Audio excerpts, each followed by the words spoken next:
Hello, and welcome to the Scientific Odyssey. The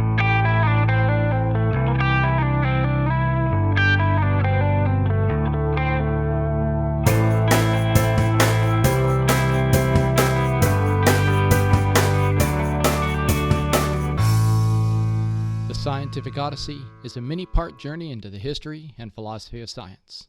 My name is Chad Davies, and I'm the writer, host, and producer of the podcast, where we consider the ideas, processes, and results of over 2,500 years of scientific inquiry and discovery. Series 2, A History of the Atom. Episode 3, The Long Leap Forward. In this episode, we're going to speed through the period of time between about 100 and 1500 CE, touching on just a few points along the way. This transition will put us in a place where we can really begin to hone in on the attempts to empirically determine whether there were, in fact, atoms and what they might be like. To start off, though, I feel like I should say a few words about why the ideas of Democritus and Epicurus don't get very far in the Greco-Roman world. These reasons are pretty complex, but they might be simplified into two broad categories. The first relates to historical events. Just as Plato is writing, the Greek world begins to undergo a change from a political model based on the polis and city-states to something much more imperial. Starting with the clash of the Athenian and Spartan-led leagues and empires in the Peloponnesian Wars, and continuing with the rise of Macedonia and Alexander the Great, the Greek world undergoes a period of great turmoil just as Aristotle is rising to prominence. As is often the case in these periods of change, people turn from esoteric topics of thought, such as those of metaphysics, to more relevant questions like how to live a good life or a happy life. The Greek post-Aristotelian philosophers who make up the Cynic, Skeptic, Epicurean, and Stoic schools are much more concerned with ethics than they are with how the universe might be put together. While both Epicurean and Stoic philosophies do have a thread of metaphysics in them, these are secondary to their thoughts on how to live a good life and find fulfillment in a world that's been turned upside down. Once the Romans conquer Greece in roughly 200 BCE and enslave a goodly part of their population, many of the philosophers end up as teachers and tutors of the Roman aristocratic families, and thus don't do a whole lot of new work. For their part, while the Roman mind excelled at law, organization, administration, engineering, and of course warfare, it wasn't much interested in developing new ideas in philosophy, natural or otherwise. While the Library of Alexandria is a notable exception to this at the time, much of its research was limited to cataloging and classifying rather than in new investigation. While truly valuable work was done in Alexandria, especially in the fields of mathematics, cartography, and astronomy, the ideas of atomism were not much pursued, in large part due to the ideas and objections of Aristotle that we discussed in the last episode, along with that four elements model that was started by Plato and expanded on by Aristotle. Aristotle's descriptions of the world, especially as they related to motion and place, came to dominate scientific thinking at this time. Nowhere is this better illustrated than in the work of the astronomer Ptolemy, who in about 120 CE completely incorporated Aristotelian thinking into a geocentric model of the solar system with the celestial heavens separated from the terrestrial world of everyday experience by perfect crystalline spheres. The second reason is as Christianity becomes more prominent in the Roman Empire in the late 3rd and early 4th centuries, its theological ideas lead to an outright rejection of atomism for a couple of reasons. The first is that Plato's metaphysics and epistemology have a number of similarities with the Christian idea of what heaven might be like. Plato's realms of form sounds a lot like a place where a perfect creator might be found and where a soul might originate. Additionally, the Judeo-Christian idea of a quote-unquote fall from that perfect creation leads to a picture of the world that is well explained by one of Plato's most famous analogies known as the Allegory of the Cave. These ideas reinforce a prevailing Christian view at that time that said that understanding the creation can only occur in understanding the Creator, which, due to the fallen and flawed nature of humanity itself, can only occur through the practice of faith.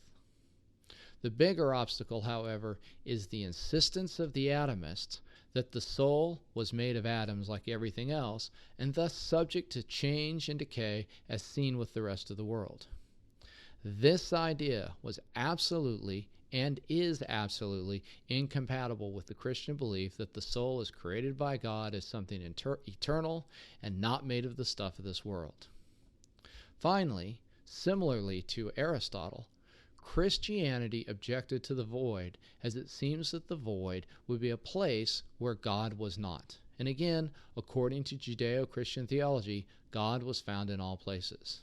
This view is well summed up in a quote from Augustine of Hippo, who wrote, quote, "Let those philosophers disappear who attributed natural corporeal principles to the intelligence attached to matter, such as Thales, who refers everything to water, Anaximenes to air, the Stoics to fire, Epicurus to atoms, that is to say, infinitely small objects that can be neither divided nor perceived.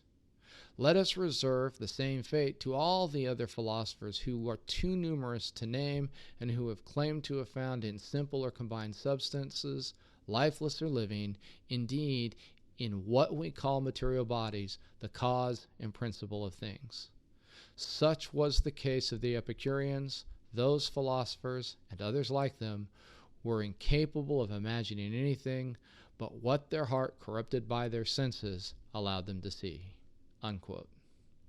While Christianity rejected the atomic hypothesis, it should, however, be noted that the Roman Empire, both Western and Eastern, valued and preserved the Greek intellectual tradition, often commentating on it at length, even hundreds of years after the writers had died. This will turn out to be very important, for even as the original works of some of the philosophers will be lost to us, their ideas can be reconstructed, at least partially, from the writings of those commentators. This will be especially important once the Western Roman Empire collapses in the 5th century. While the eastern half of the empire will persist in one form or another for about another millennium, it's fair to say that its scientific output is limited at best.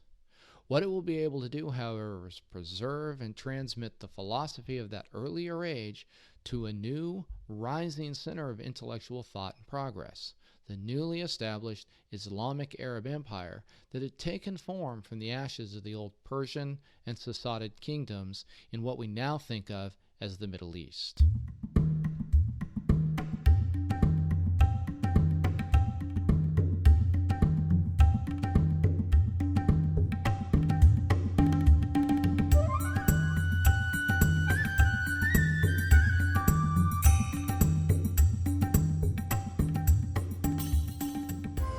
Lying between the great intellectual traditions of the Greco-Roman world on one side and the Hindu-Indian empires on the other, this new political entity was in an ideal position to understand and assimilate the ideas from both, and for nearly 400 years, the intellectual center of gravity of the classical Western mind shifted to Basra and Baghdad before traveling across North Africa and into Moorish Spain, where it will help set the stage for the High Middle Ages and the Renaissance that followed.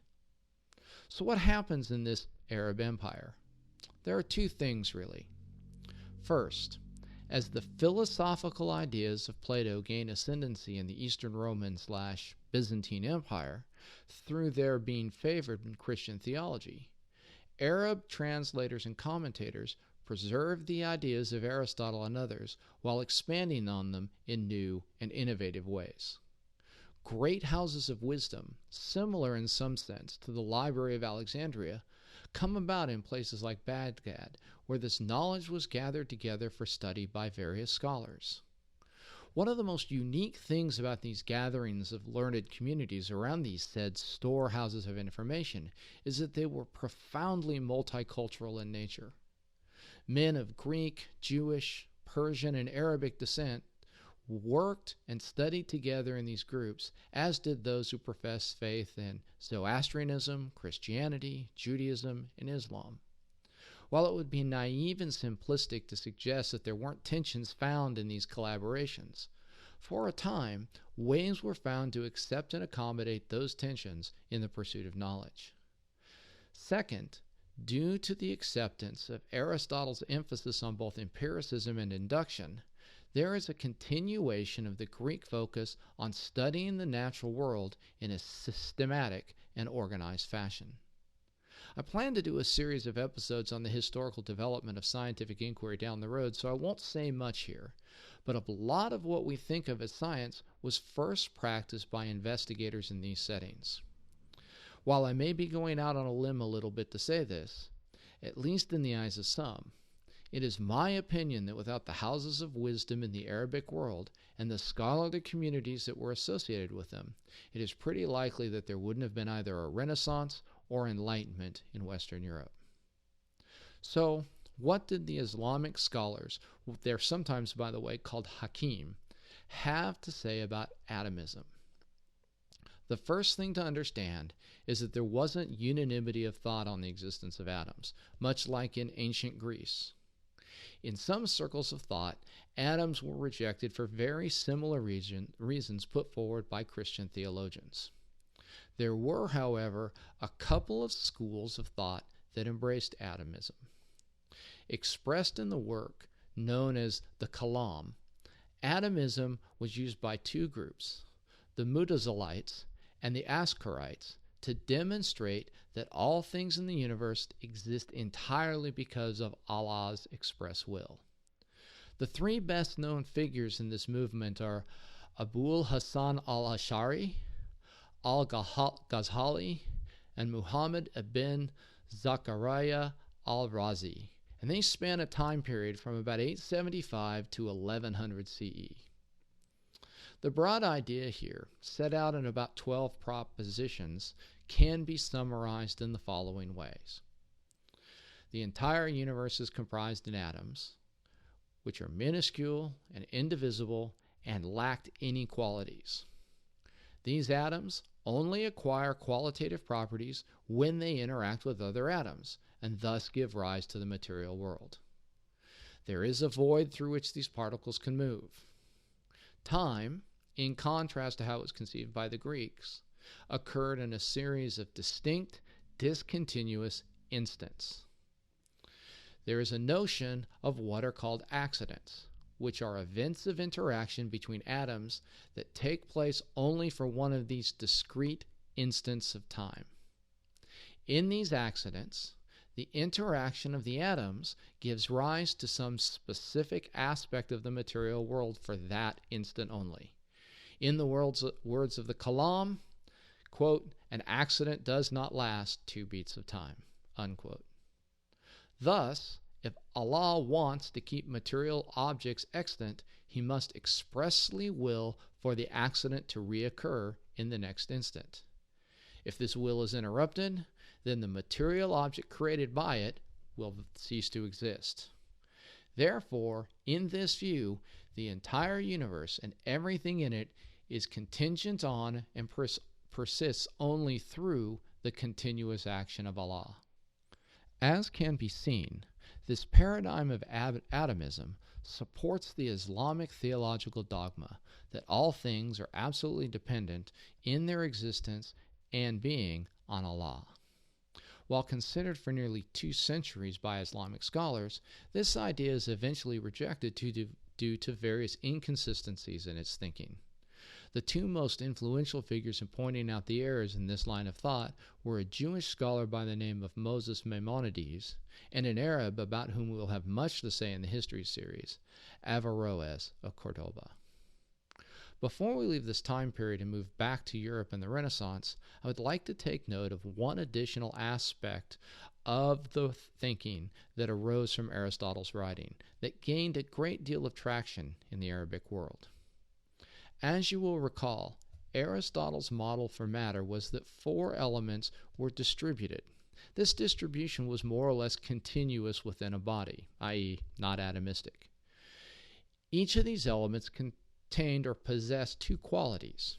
For example, something might be made from the element earth, and that had the qualities of being both dry and cold. Now, if someone wanted to change that thing into something else, one might change the earth part of something into water by transforming the earth element into the water element by changing the nature from being dry to being moist. As every object was made of a certain mixture of various elements, changing the substance of the object could be done by changing the mixture, either by adding or removing elements, or by transforming one element into another by changing one of the element's qualities. Now, it's from this idea, from this sort of conception, that we get the ancient ideas of both chemistry and alchemy. Both words derive from the same ancient Egyptian word, kamia, which is thought to mean black earth. And at this point in history, it's pretty difficult to distinguish between the two, much like astronomy and astrology at this time. It's only over the course of time that alchemy accumulates a number of additional untestable supernatural pieces, while chemistry moves more strongly towards an empirical methodology that the two become separate fields of study. The former pseudoscientific, the latter scientific, and that happens sometime during the late 18th and early 19th centuries. While a number of Arabic investigators studied this change or transformation of substances, the earliest and most notable is a man named Abu Musa Jabir bin Hayyan, later just known in the West as Gebir. He was a polymath that worked in the 8th century, and he wrote on a wide range of topics, including how one might transform one metal into another using a mercury-sulfur kind of hypothesis. The key to this transformation was a catalyst he called al-iksir, which is where, of course, we get our word elixir from. And it's also where you get the idea of a philosopher's stone that's found all throughout later alchemical writings. Gebir's greatest contribution, however, in this context, is that he wrote convincingly about the need for investigators to use a clear, experimental method in their work, describing a methodology that he used that could be followed by others. Some historians of science suggest that Ibn Hayyan's influence on the development of chemistry is on par with that of Boyle and Lavoisier, both of whom were influenced by his writings. As a last note of trivia, perhaps, some of the writings of Gebir are technically dense and difficult and hard to read.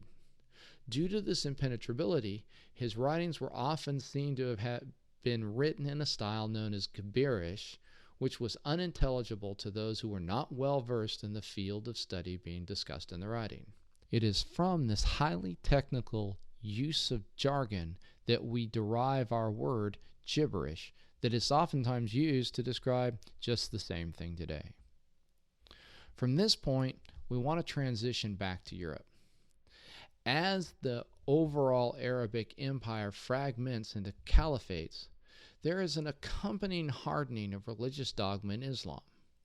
The combined political upheaval and religious intolerance slowly push scientific thought further and further to the edges of the Islamic world until the Mongol invasions of the 12th and 13th century wiped out the cultural and intellectual centers of Iran and Iraq. However, prior to this time, there are two important developments. First, following the Great Schism in 1066, Roman Catholic Christianity began to exercise a larger political influence in the region around the Mediterranean Sea. This included initiating a series of conflicts known as the Crusades that, while horrific in many, many ways, did open a number of trade routes with the Islamic world. As goods began to pour into Europe, so did long-lost knowledge from the Greco-Roman philosophical traditions and Islamic commentary on it. Additionally, when Islamic Spain developed an independent scholarly tradition in cities such as Cordoba and Toledo, scholars such as Averroes began translating the works of Aristotle and the Arabic Hakim into Latin while also incisively commentating on them.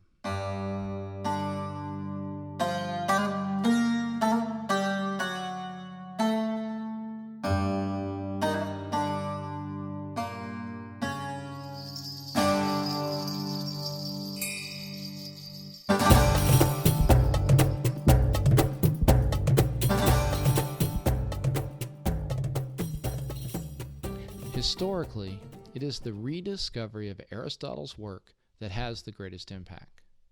As these works are making their way back into Europe, there is a new method of thought emerging from the centers of learning that were established by Charlemagne when he stabilized and reunified Europe in the late 8th century. This new approach, known as scholasticism, emphasized a process of asking questions and then seeking the answers to those questions through the use of rationality rather than faith. Most clearly delineated in the debate between two monastic scholars, Bonaventure and Aquinas, the method goes a long ways towards lifting European thought out of the morass of the Middle Ages. As the works of Aristotle are reintroduced, there is a rediscovered emphasis in understanding the natural world as a way to understand its creator. In this, Christian theology and the Aristotelian worldview are synthesized in Aquinas' Summa Theologica, which becomes a sort of go-to document of the High Middle Ages. Written in the middle of the 13th century, the Summa proposes a natural theology that seeks to explain the world around the reader by reconciling Aristotle with Christian thought. It represented the height of scholastic thought in the late Middle Ages and became a source of church doctrine for centuries thereafter. However, as the ideas of Aristotle become the dominant philosophical model, both in terms of natural and epistemological philosophy, there are those scholastics who find things to disagree with, the most well-known being Roger Bacon and William of Ockham. Ockham specifically writes in support of atomism in criticizing Aristotle's use of both matter and form to define an object. Instead, he claims that there is only substance, made from elementary particles, and that everything else is just a result of these combinations. As you can see, this isn't but just a hop, skip, and jump intellectually away from the ideas of Democritus and Epicurus. In fact, Ockham will, in many ways, prefigure Galileo in his attacks on Aquinas' synthesis of natural philosophy and theology based on Aristotle. And, like the latter figure, his writings will be officially condemned by the Church. Ockham's ideas will be expanded and reinforced by another scholastic, Thomas of Autrecourt, who will suffer the indignity of having to burn his writings in 1347.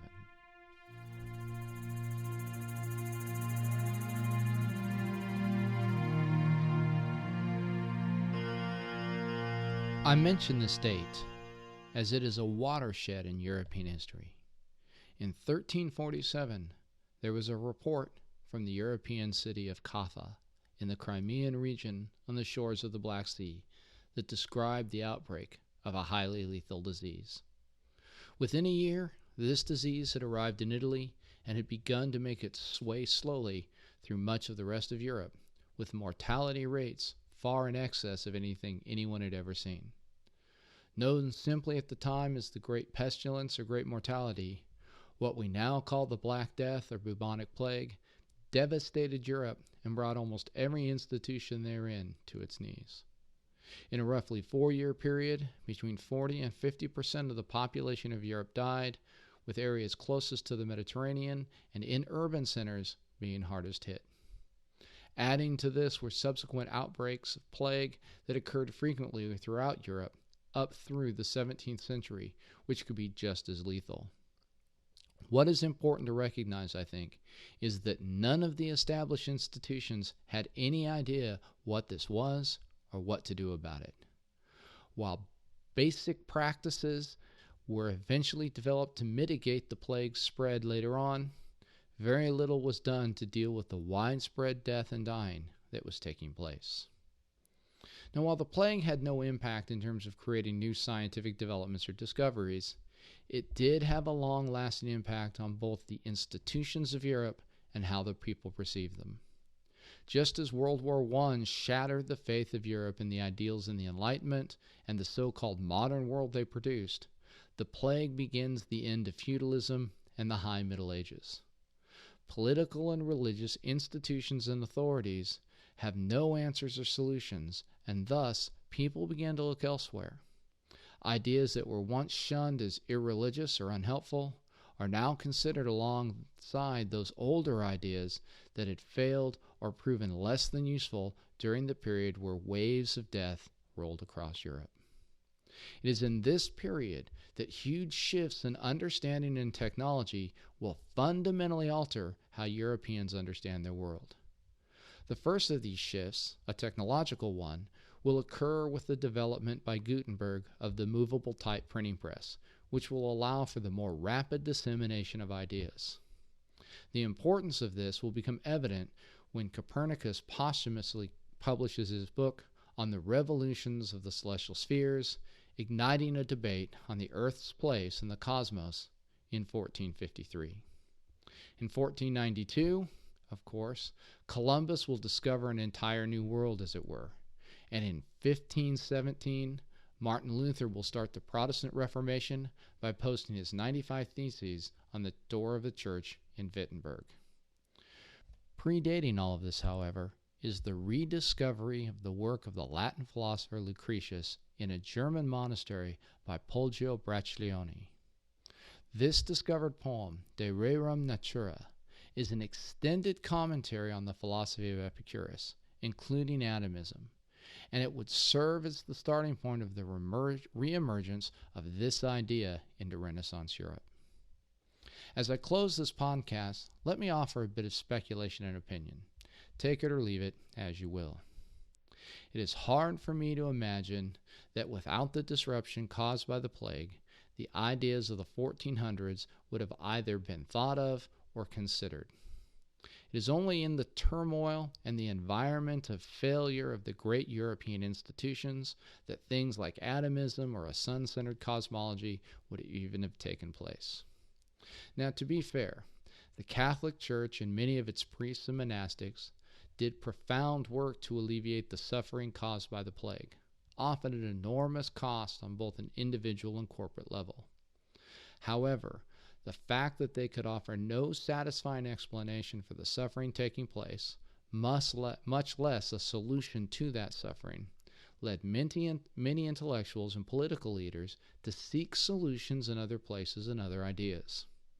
As the printing press allowed for the faster and more permanent spread of these ideas, there was a democratization of the process of producing, considering, and commentating on knowledge that would lead to things being considered that just wouldn't have survived at the time of the High Middle Ages. Atomism is just one such an idea, and it is with the rediscovery of the work of Lucretius and the commentary on it by a man by the name of Pierre Gassendi that we'll begin with when we consider the corpuscular atom. So until next time, full sails on your journey.